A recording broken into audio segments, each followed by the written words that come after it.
오늘 우리가 읽은 말씀은 우리 아동부 아이들부터 장년 성도들에게 이르기까지 너무나 잘 알고 있는 너무나 유명한 말씀입니다. 다윗과 골리앗의 이야기인데, 우리 그동안은 다윗과 골리앗이 싸워서 그 연약하고 어린 다윗이 물맷돌을 던져서 이제 골리앗을 무너뜨리고 승리하게 되었다, 이 결과에 대한 이야기들을 많이 들어왔습니다. 사실 이 결과보다 더 중요한 게 그 과정 가운데 나와 있습니다. 어떻게 다윗이 반응했는가, 이게 너무나 중요한 이야기인데 한번 그 과정에 대한 이야기들을 오늘 오전에 나눠보려고 합니다.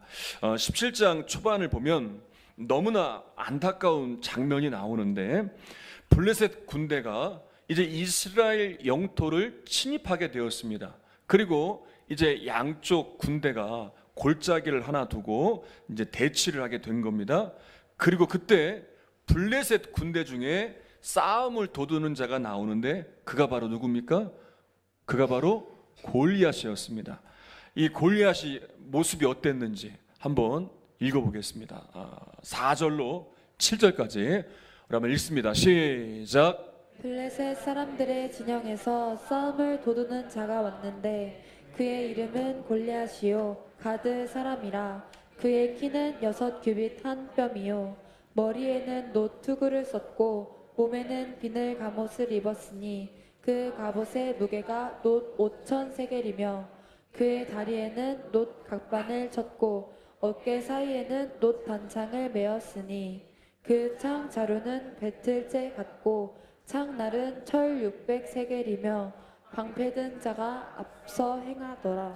자, 이제 골리앗의 모습에 대해서 나오고 있는데, 그 키가 6규빗 한 뼘이라고 하는데, 한 규빗이 한 45cm 정도 된다고 봅니다. 그러면 6규빗이니까 한 270cm. 여러분 머리로 계산 안 하셔도 돼요. 제가 다 계산해 왔어요. 그리고 여기에다가 한 뼘을 더하니까 한 뼘이 한 15cm에서 20cm 정도 되니까 한 290cm. 키가 2m 90 정도 된다는 거예요.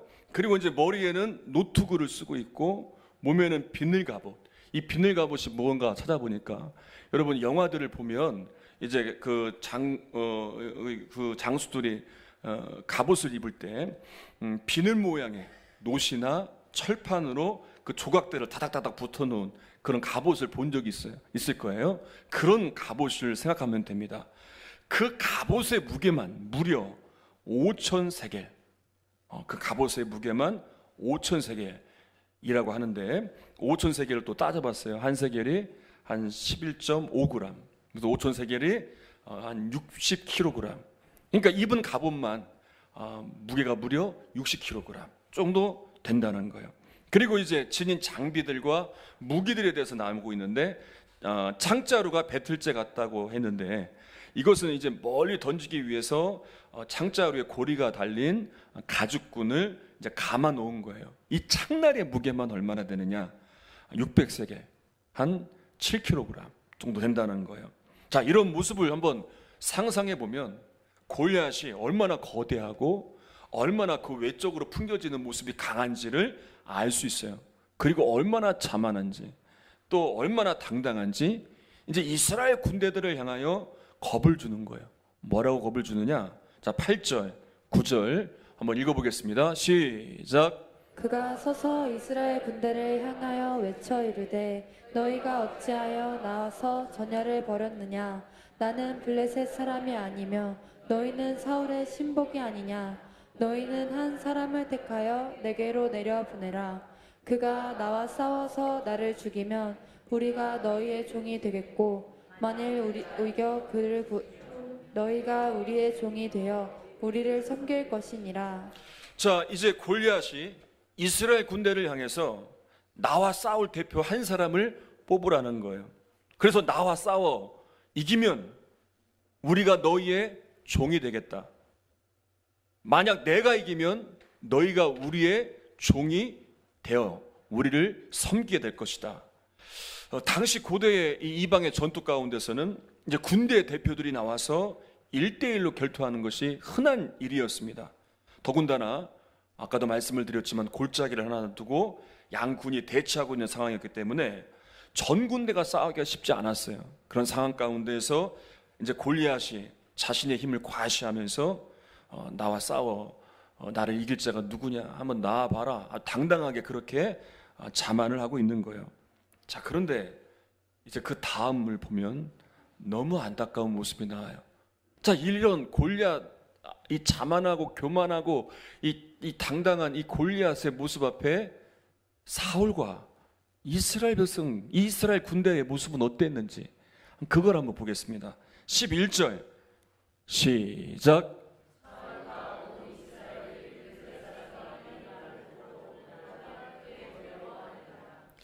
사울과 온 이스라엘이 이제 이 골리앗의 말을 듣고 놀라 크게 두려워하였다. 얼만큼 놀랐는가? 제가 원어를 찾아보니까 이 놀라다는 표현을 쓴 단어가 어떤 표현이냐면 공포심, 막 극심한 공포심을 가질 때 표현하는 단어를 썼더라고요. 정말 극심한 공포심을 갖고 두려움에 떨고 있는 모습이 지금 사울과 이스라엘 군대들의 모습이에요. 근데 진짜 안타까운 건 이스라엘을 바로 이끌어야 될 사울이 똑같이 그렇게 함께 두려워했다는 거예요. 여러분, 왜 사울이 두려워한지 아십니까? 이게 다 이어지는 것인데 이전 장의 말씀을 보면 알아요. 그걸 한번 볼게요.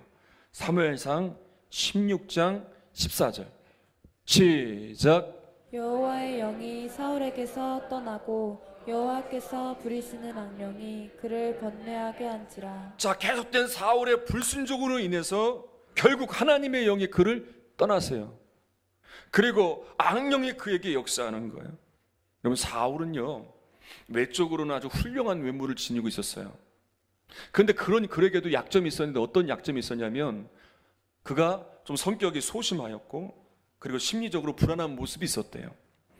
근데 왕에 오르기 전부터 이미 하나님께서 하나님의 영으로 충만케 하셔서 그런 약점들을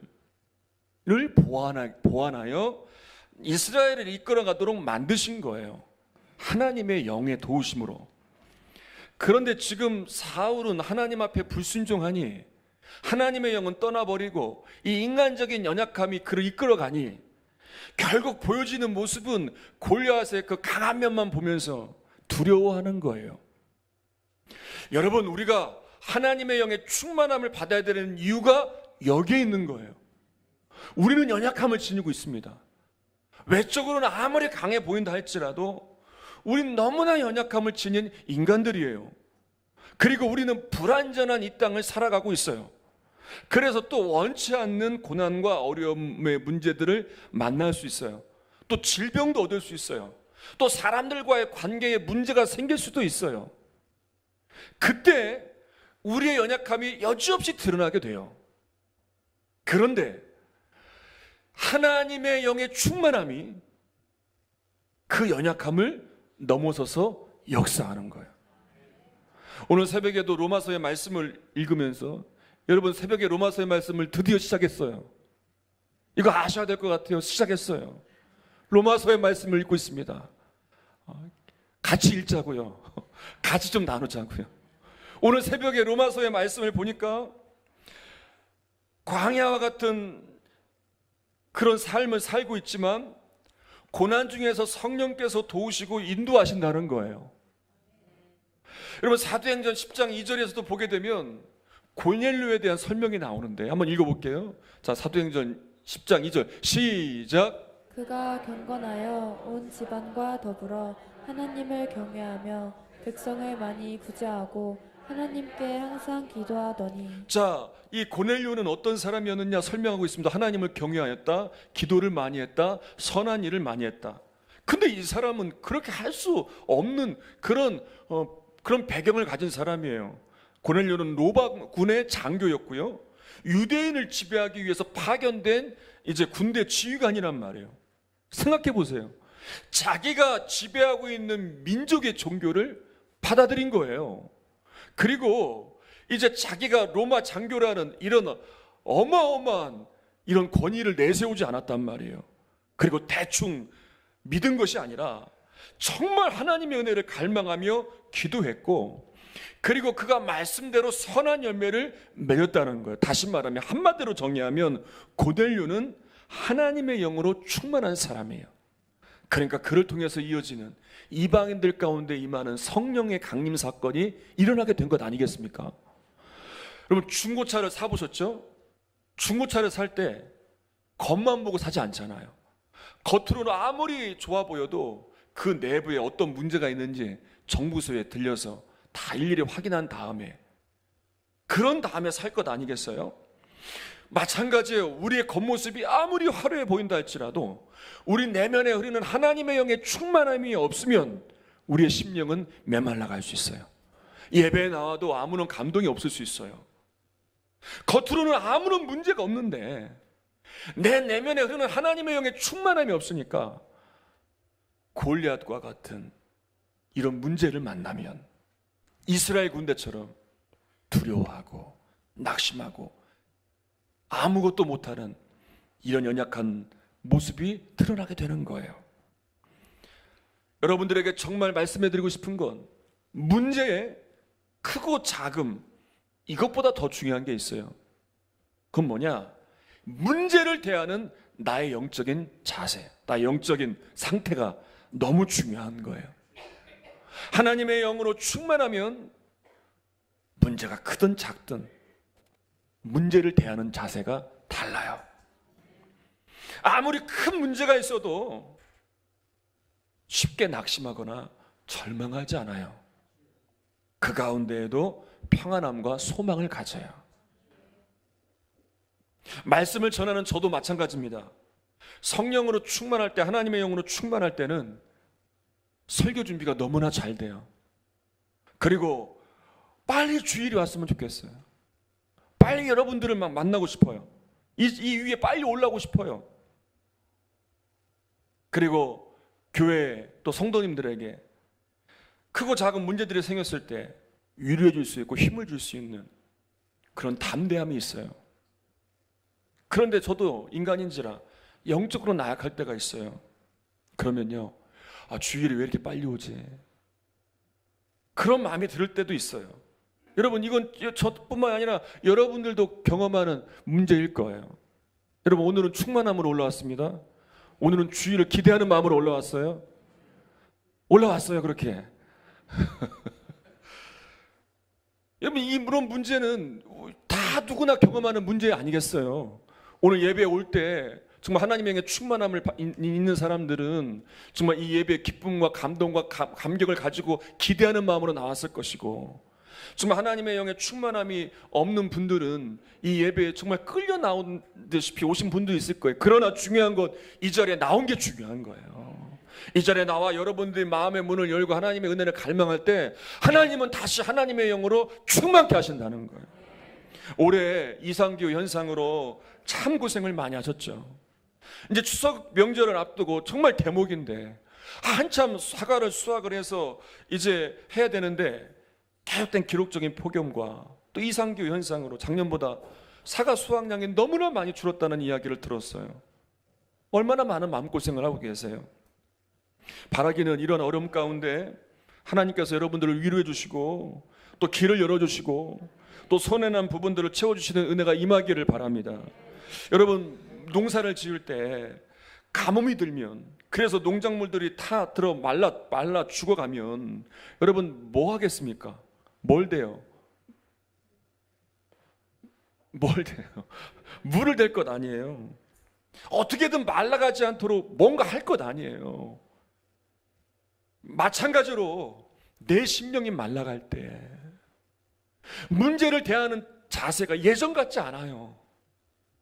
쉽게 절망하고 낙심해요. 이런 내가 아니었는데, 하나님의 영으로 충만할 때는 그렇지 않았는데 이제 내가 어느샌가 달라졌어요. 이럴 때 그냥 둬선 안 된단 말이에요. 물을 대야 돼요. 은혜의 물을 대야 돼요. 그러면 내 심령이 메말라 있음을 어떻게 알아요? 하나님과 관계된 일에 대한 나의 반응을 보면 알아요.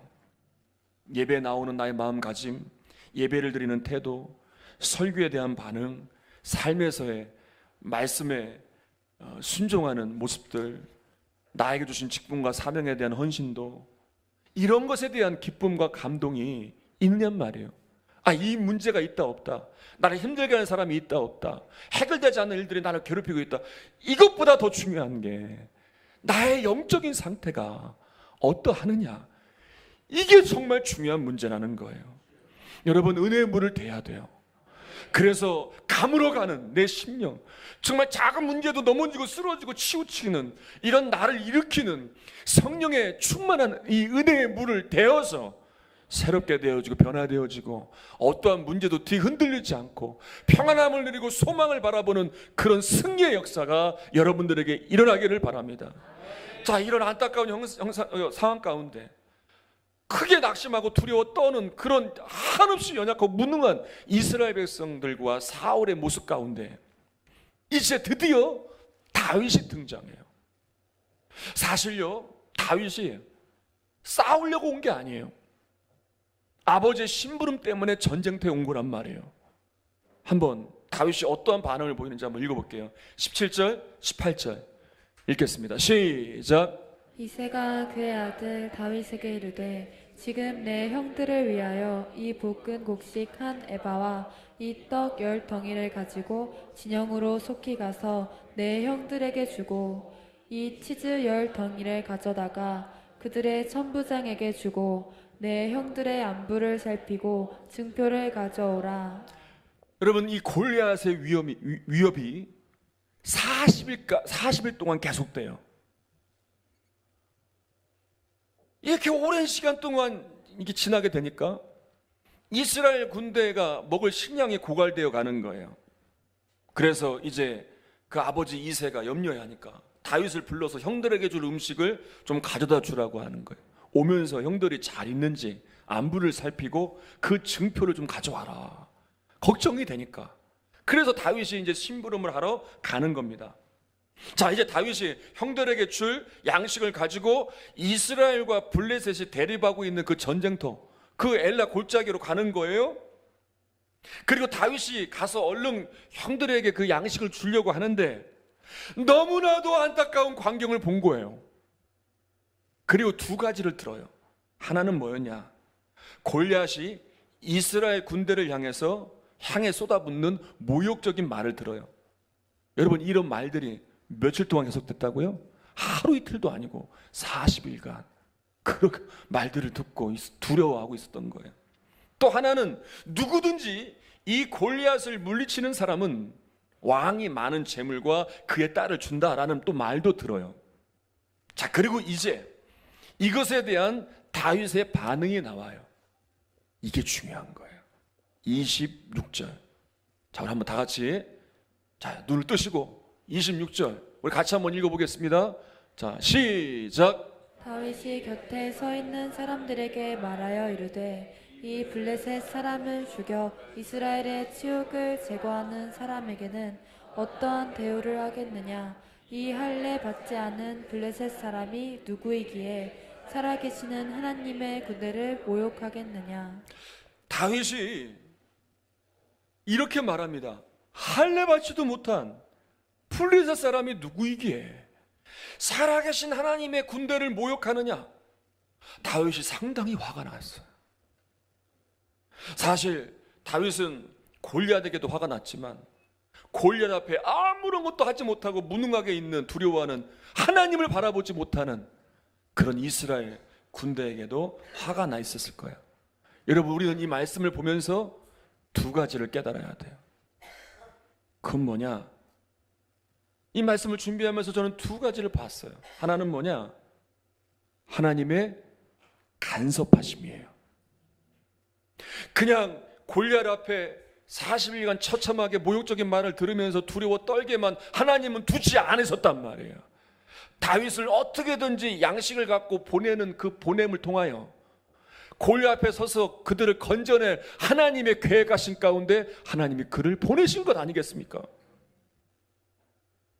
여러분, 문제를 경험할 때 그런 생각을 할 거예요. 왜 이런 골치 아픈 문제가 생겨서, 이런 문제 안 생겼으면, 차라리 몰랐으면, 차라리 이 사람을 안 만났으면, 차라리 이 남편을, 여기까지만 얘기할게요. 안 만났으면, 이랬으면. 여러분, 왜 만나게 하신지 알아요? 왜 그 문제를 경험하신 게 아니신지 알아요? 하나님의 계획하심이에요. 그 문제 가운데 여러분들을 통해 역사하시려고, 그 사람과 만남을 통해 하나님께서 은혜의 역사를 흘려보내시려고요. 여러분, 다윗이 거기 갈 일이 뭐가 있겠습니까? 그런데 군대로 보내신 게 아니라 아버지의 심부름을 통해서 가서 그것 모든 광경을 보게 하시는 하나님의 계획하심이 있지 않겠습니까? 그래서 여러분, 우리는요, 문제가 있을 때, 사람들과의 관계에서 힘든 상황 가운데 있을 때, 왜 이런 문제가 있습니까? 왜 이런 힘든 사람들을 만나게 했습니까? 이렇게 원망하고 불평하면서 무능력하게 있는 것이 아니라 분명히 기억해야 할 것이 있어요. 하나님께서 이런 문제와 이런 사람들과의 관계 가운데에서 나를 통해 하실 일들이 있구나. 그래서 이 문제를 만나게 하셨고 이 사람들을 만나게 하신 거구나. 하나님은 나의 아버지가 되시지, 이 땅을 창조하신 분이시고 이 땅의 모든 걸 주관하시는 그 하나님이 나와 함께 하셔서 이 모든 일들 가운데 함께 하실 것을 나는 믿는다. 그래서 하나님의 영으로 충만함을 받는 사람들은 이런 믿음의 고백과 믿음의 결단을 가지고 문제 가운데서 담대한다는 거예요. 엊그제 한 성도님의 간증을 보게 되었는데, 이분은 30대 중반에 운동을 하다가 이제 잘못되어서 이 목이 부러지는 사고를 경험했어요. 너무나도 이렇게 중상을 입어서 온몸이 마비가 오고, 그리고 기도가 막히고 호흡을 제대로 할 수 없는, 의식도 없고 중환자실에서 있으면서 이제 의사 선생님도 가족들에게 이제 장례를 준비해야 될 것 같다, 그런 상황까지 이른 거예요. 그런데 이분이 중환자실에 누워 있으면서 어떤 일을 경험했냐면, 죽음 앞에서 주님의 임재를 경험한 거예요. 내가 이제 죽어가는구나. 그렇게 이제 알고 있는데 갑자기 큰 빛이 비치더니 그동안 누릴 수 없는 평안이 그 마음 가운데 임하는 거예요. 내가 살겠구나. 그리고 의식이 돌아왔어요. 수많은 수술하고 수많은 치료를 하면서 생명은 건졌는데 여전히 머리 외에는 다른 몸들은 움직일 수 없는 거예요. 그냥 침대에서 누워만 있는 그런 삶을 살 수밖에 없는 거예요. 그런데 그런 가운데도 이분이 절망하지 않아요. 왜냐하면 주님을 만났기 때문에, 확실히 주님을 믿기 때문에 그 가운데서도 말씀을 보고 말씀을 듣고 매일마다 주님과 함께하는 이런 영적 일기를 쓰고 또 그런 은혜를 나누면서 지금도 침대에 누워있지만 아무것도 움직일 수 없는 그런 육체를 가지고 있지만 수많은 사람들에게 주님을 전하는 귀한 삶을 살고 있는 것을 보았어요. 골리앗 앞에 40일 동안 온갖 모욕을 다 들으면서 아무런 반응도 하지 못하는 이런 무능하고 두려워하는 그 모습, 얼마나 답답해 보입니까? 여러분, 우리들도 마찬가지로 문제 앞에서 여러 가지 어려운 상황 가운데 이리저리 흔들리고 나약해져 갈 때 하나님께서 우리의 모습을 보시면서 얼마나 안타까워 하시겠습니까? 근데 하나님은 안타까워만 하지 않으신다는 거예요. 우리를 도우시고 우리를 일으켜 주시기를 원하세요. 그래서 이스라엘 백성들을 그냥 두지 아니하고 이스라엘 군대를 도우시려고 다윗을 보내신 것 아니겠습니까? 그래서 우리는 고난 중에도 소망을 가져야 돼요. 하나님의 도우심을 기대해야 돼요. 강하고 담대하게 나아가야 돼요. 하나님의 섭리하신 가운데 담대한 믿음으로 승리하시는 여러분들 되시기를 바랍니다. 자, 두 번째 또 깨달은 것은 무엇이냐? 하나님은요, 거룩한 분노를 사용하십니다. 사울이나 이스라엘 백성들이 골리앗을 통해서 온갖 모욕을 들어도 어떠한 거룩한 분노가 일어나지 않아요. 그런데 다윗은 이 이야기를 듣는 순간 하나님의 백성들이 모욕당하는 것, 할례 받지도 못한 저 이방인이 어떻게 하나님의 이름과 하나님의 백성들을, 하나님의 군대를 저렇게 모욕할 수 있느냐? 용납할 수 없는 거룩한 분노가 일어나는 거예요. 여러분, 우리가 싸워야 할 부분이 이런 거예요. 우리가 싸워야 될, 우리가 일으켜야 될 대상이 이런 거란 말이에요. 하나님의 나라가 가로막히고 하나님의 역사가 방해를 받는 일들에 대하여 우린 거룩한 분노가 일어나야 돼요. 불안한 상황과 환경 가운데 그냥 순응하고 아무런 도전도 못하고 대항하지 못하는 그런 무기력한 모습이 아니라 우리 안에 거룩한 분노가 일어나서 그런 가운데 다윗과 같이 하나님의 승리를 이루어야 돼요. 제가 10년 전에 저희 교회 왔을 때 제가 가장 많이 들었던 말이 있어요. 그건 뭐냐? 주변에 분들이 자주 했던 말들이 이런 말이에요. 시골 교회에서 한 3년 정도 하면 뭐 할 일이 없대요. 뭐 이것저것 다 해봤는데 다시 제자리이고 열심히 해도 안 된다는 거예요. 이런 말 참 많이 들었습니다. 그때마다 들을 때마다 제 입 밖으로 말하진 않았지만 제 안에 정말 거룩한 분노가 일어났어요. 무슨 얘기냐면 그렇게 말하는 분들에 대한 화가 아니라 그렇게 순응하게 하여 교회를 통해 일어나는 하나님의 부흥케 하심에 방해하는 이런 악한 역사들에 대한 거룩한 분노였어요. 그리고 이 시골교회에서도 하나님은 여전히 살아계시고 여전히 역사하심을 정말 일으켜내겠다. 하나님 그런 부흥을 소망하며 기도하며 사역을 했습니다. 이런 간증도 여러분들에게 했었고 또 집회 가면서도 이런 간증들을 참 많이 했어요. 그래서 때로는 여러분들이 예배에 빠지면 주일날 밭으로도 찾아가서 여러분들의 권면도 했었고 그리고 직분을 가진 분들이 기도해야 될 상황인데 기도하지 않으면 금요기도회 때 기도회를 멈추고 다시 연락을 하고 다시 한 적도 있어요. 기억 안 하시죠? 잘 모르시나 봐요. 그런 적이 있어요. 그렇게 했었던 적도 있었고 새벽 기도가 끝나면 정말 마음에 안타까움이 있는 거예요. 계속된 이 안타까운 마음 가운데 그 집을 찾아가서 그 집 대문에 손을 얹고 기도하며 하나님 앞에 정말 기도하고 온 적도 있어요. 어느 집이라고 말씀은 안 드릴게요. 그랬던 적도 있었어요. 그런데 여러분, 제가 이제 10년쯤 지나니까 그 처음에 가졌던 그 거룩한 분노가 사라지려고 해요.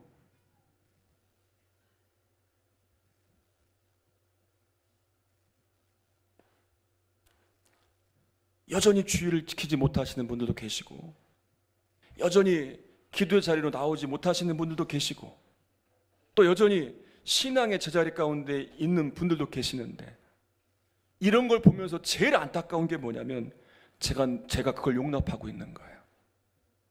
아, 이분은 이렇게 하시니까 지금 상황이 이러니까 지금은 이러니까 모든 걸 다 알고 있으니까 뭐 10년 동안 다 상황을 알 것 아니에요? 그걸 어느 순간 제가 용납하고 있는 거예요. 그러다가 다시 정신을 차렸어요. 요즘에 하나님께서 그러면 안 된다고 다시 거룩한 분노함을 제게 허락해 주셨어요. 성도님들을 일으키고 새롭게 하고 변화시켜 나아가야 될 사명이 제 사명인데 하나님과 멀게 만들고 하나님과 앞에 나오지 못하게 만드는 그런 악한 영의 방해 가운데에서 여러분들을 건져내는 것이 저의 사명인데 그러면서 오늘 본문을 본 거예요. 다윗 한 사람이 그 어린 다윗 군사도 아니에요. 그저 아버지 심부름 때문에 잠깐 전쟁대 온 것인데 하나님은 그런 어린 다윗을 계획도 없었던 그 다윗을 하나님은 이끄셔서 왜 세우셨느냐? 다윗에게는 거룩한 분노가 있었어요. 하나님은 그걸 들으셔서 그 이스라엘 군대를 골리앗으로부터 건져내셔서 승리케 하시는 거예요. 여러분,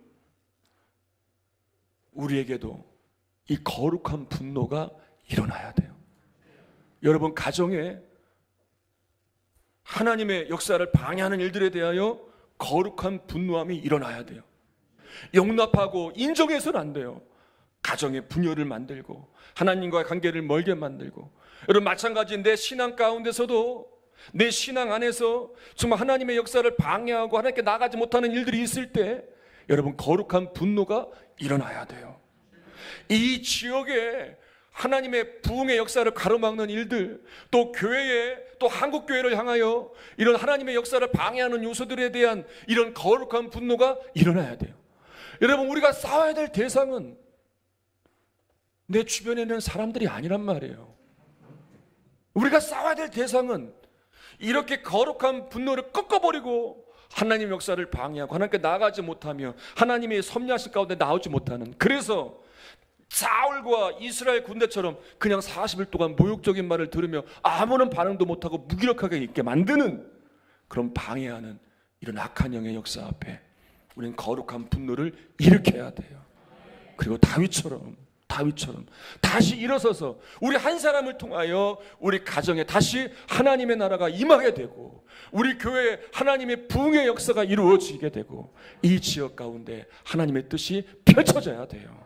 하나님은 이 일을 이루시기 위하여 우리에게 이러한 거룩한 분노를 일으켜내시는 것이고 끊임없이 우리를 기다리시고 우리를 하나님의 안으로, 하나님의 은혜로 인도해 내시는 거예요. 여러분, 이런 하나님의 승리가 저 여러분 가운데 일어나기를 바랍니다. 여러분, 무기력한 것이 아니라 한없이 연약한 모습이 아니라 정말 그 가운데에서 하나님의 영으로 충만하여 하나님의 함께 하심을 붙들고 이런 놀라운 승리를 이루어 가시는 저와 여러분 되시기를 주님의 이름으로 축원합니다. 우리 함께 찬양하겠습니다.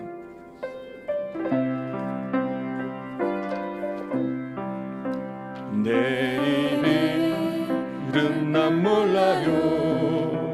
하루하루 살아요. 불행이나 여행함도 내 뜻대로 못해요. 험한 길 가도 끝은 없고 보내 주님 예수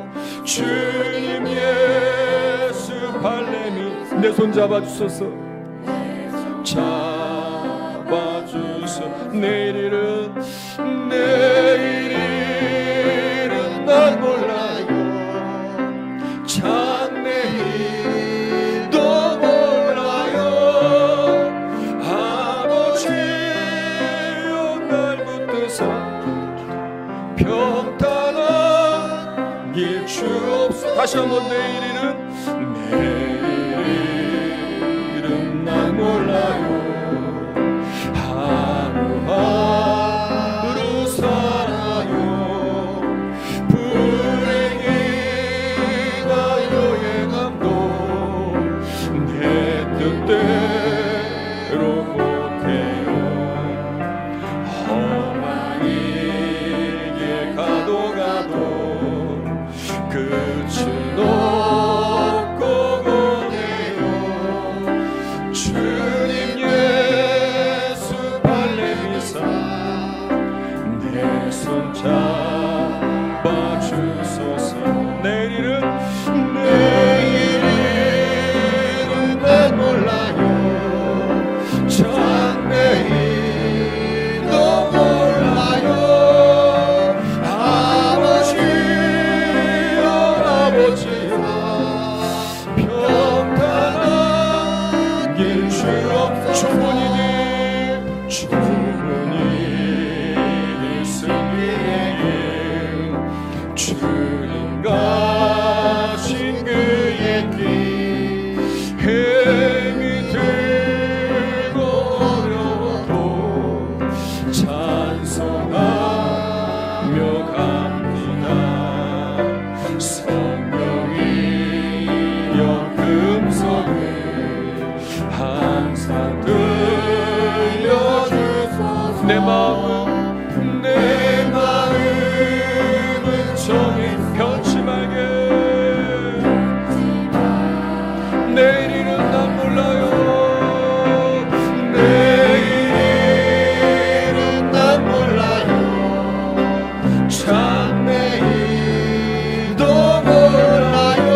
마음 백성을 구속 참구주가 되셨네. 참구주가 되셨네. 순교자의 몸을 받아 나의 믿음 지킨 순교자의 신앙 이 복음을 전하세. 불과 같은 성령이여, 불과 같은 성령이여, 내 맘에 항상 계셔. 천국 가는 그날까지 주여 지켜. 불과 같은 성령이여, 내 맘에 항상 계셔. 천국 가는 그날까지 주여 지켜. 우리 마지막 한 번 더. 불과 같은 성령이여, 내 맘에 항상 계셔. 천국 가는 그날까지 주여 지켜주옵소서. 우리 사랑 기도할 텐데 여러분, 중요한 건 문제의 크고 작음이 아닙니다. 그 문제를 대하는 나의 영적인 태도입니다. 이 시간 한 가지만 놓고 기도합시다. 하나님의 영으로 충만케 하소서. 하나님의 은혜를 부어주시옵소서. 이 문제만 놓고 기도하겠습니다. 우리 주여 한번 부르짖고 우리 동성으로 기도합니다. 주여, 살아계신 하나님 아버지, 역사하신 하나님 아버지, 오늘도 귀한 말씀을 통하여 우리가 문제를 어떻게 대해야 되는지 깨닫게 되었습니다. 문제의 크고 작음, 이것이 보다 더 중요한 것, 이 문제를 대하는 나의 영적인 자세입니다. 하나님, 나의 영적인 상태가 어떠한지 말씀을 통하여 다시 한번 점검해 보았습니다. 40일 동안 온갖 모욕을 당하면서도 무기력하고 무능력하게 두려웠던 그런 이스라엘 군대의 모습은 아닌지 점검해 봤습니다.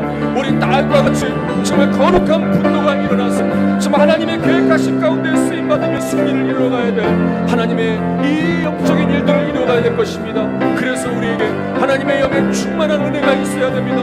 하나님, 우리에게 은혜를 부어주시옵소서. 주의 성령으로 충만하게 해주시옵소서. 불과 같은 성령으로 내 마음을 주장하여 주셔서 우리가 천국까지 이르는 그날까지 끝까지 믿음에 승리하며 하나님의 역사를 이루는 길에 서 있으며 어떠한 문제 앞에서도 두려워하고 염려하는 것이 아니라 얌전하게 모든 것을 이겨낼 수 있는 능력을 우리에게 허락하여 주시옵소서. 두려워하지 않기를 원합니다. 염려하지 않기를 원합니다. 담대하게 나아가기를 원합니다. 주님 역사해 주셔서 내일이 어떤 일이 일어날지 모르지만 정말 불안전한 삶 가운데 있지만 함께 하신 하나님, 역사하신 하나님을 들고 하나님의 영으로 충만함을 얻어 담대하게 나아갑니다. 아버지, 소망을 갖고 나아갑니다. 다시 일어서게 해주시옵소서. 다시 회복되게 해주시옵소서.